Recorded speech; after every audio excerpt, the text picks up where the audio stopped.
This is Conversations with the Mulvane Collection.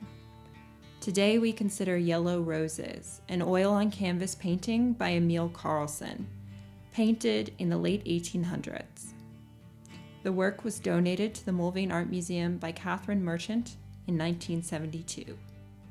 Emil Carlson was born in Copenhagen in 1853. As a teenager, Carlson studied architecture at the Danish Royal Academy. He immigrated to the U.S. at the age of 19, settling in Chicago. There, Carlson worked as an architect's assistant and as an artist at the studio of Danish painter Laurits Bernhard Holst. During his time in Chicago, Carlson was appointed the first instructor at the city's newly founded school, the Art Institute.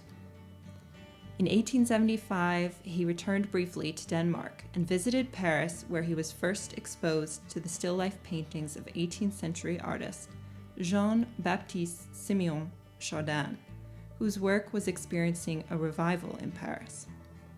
In the 1880s, Carlson established himself as a still-life painter after exhibiting a painting at the Pennsylvania Academy of Fine Art. That reputation and a relationship established with fine art dealer T.J. Blakesley afforded him the opportunity to return to Paris from 1884 to 1886. Blakesley funded Carlson's trek abroad in exchange for a steady supply of Carlson's still-life paintings.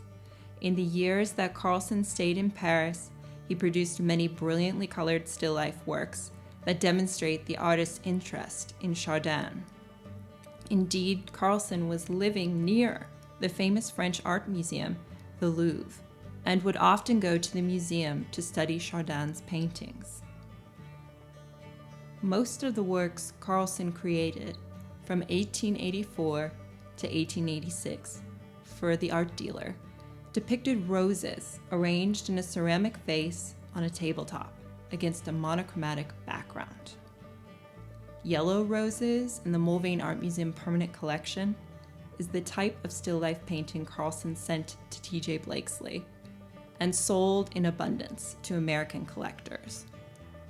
The loosely rendered aureate petals set against a warm brown ground contrast with the cool, glistening surface of the glazed ceramic vase. In 1886, sick of painting endless yellow roses, Carlson broke with Blakesley and returned to the United States. Thereafter, Carlson began employing a lighter and more impressionistic palette, demonstrating his exposure to French Impressionism. Today, Carlson is considered one of the most unique American Impressionist painters, and while his later works, predominantly landscapes, populate the collections of many an American museum, there is still a distinct taste for Carlson's still-life paintings, produced during his 2-year sojourn in Paris.